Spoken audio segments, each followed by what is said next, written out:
জটিল মূল হতে সমীকরণ নির্ণয়।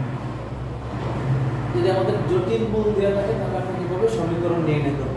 তাহলে প্রদত্ত মূলটিকে x ধরতে হবে, বাস্তব অংশ x এর পাশে এবং অবাস্তব অংশ অন্য পাশে নিতে হবে, বর্গ করতে হবে। তাহলে যে মূলটি দেওয়া থাকে সেই মূলটিকে আমরা x ধরব, বাস্তব অংশকে এক পাশে রাখবো, আমরা x এর পাশে নিয়ে আসবো, অবাস্তব অংশকে আমরা অন্য পাশে নিয়ে যাব। আর যে মূল দেওয়া থাকে আমাদের তারপর কি বর্গ করতে হবে। তাহলে আমরা 1 + i মূল বিশিষ্ট সমীকরণটি নির্ণয় করব। তাহলে সমাধানটা কি হবে? আমরা নিয়মটা কি বলছি, আমরা যেই মূলটি দেওয়া থাকবে সেটাকে আমরা x ধরব।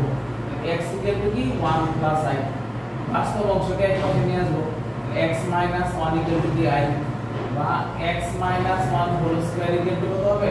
i square. x - 1 whole square = i square. তাহলে x স্কয়ার - 2x + 1 = কত? -1। এই পাশে নিয়ে আসলে x স্কয়ার - 2x + 2 =